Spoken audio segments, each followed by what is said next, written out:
Porridge legend Ronnie Barker retired from show business in 1988 after a string of heartbreaks left their mark. Comedy great Ronnie Barker retired from television in 1988, aged just 59, after a glittering career with credits including Porridge, The Two Ronnies, and Open All Hours. His decision to retreat from public life came as a shock to both his fans and peers, including his co-star and close friend David Jason. In his autobiography, This Time Next Year, the Only Fools and Horses star wrote, "I felt it was far too soon for a man of Ronnie's talents to be stepping down, but there was nothing I or anyone else could do or say to change his mind. He was adamant and it was hard to challenge him on it because I knew he had his own personal reasons for being so. Put bluntly, he feared the work might one day kill him." In the years leading up to his retirement, Ronnie had grappled with the grief of losing several of his greatest friends. In 1984, his colleague Eric Morecambe collapsed on stage with a heart attack at the age of 58 and died that night in hospital.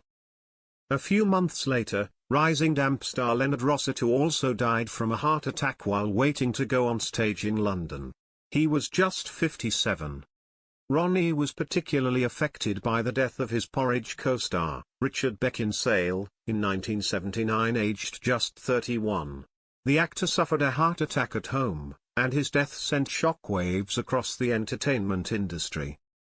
Just days after his death, the BAFTA Awards took place in London, where Barker delivered a tearful tribute during his acceptance speech. David Jason continued, "In addition to grief, Ronnie felt that all these losses were warnings to him. So, he withdrew and spent the next 10 years happily tending to his house and his garden." Barker did come out of retirement for a few projects, including The Two Ronnies sketchbook.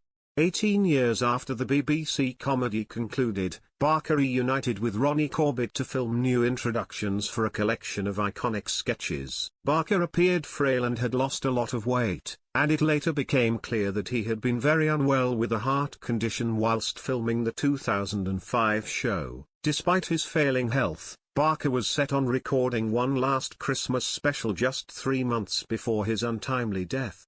Reflecting on his immense courage to work as his condition worsened, Corbett disclosed how they shared a tearful embrace after their final performance. Corbett told The Standard, "When he stood and hugged me at the end of the show, tears ran down his cheeks. I didn't dare start blubbing myself. Everybody knew it was the end, but nobody said so. It was emotional, but he was determined to do that Christmas show. He was so fragile. I kept thinking, why do you want to put yourself through this?" Corbett shared how swiftly Barker's health declined towards his final days and recounted that Joy Barker, his wife, had told him her husband had been living to make this last great professional effort. Barker died in October 2005, aged 76, due to long-standing heart issues. Corbett followed in 2016 at the age of 85, after battling a suspected variant of motor neurone disease.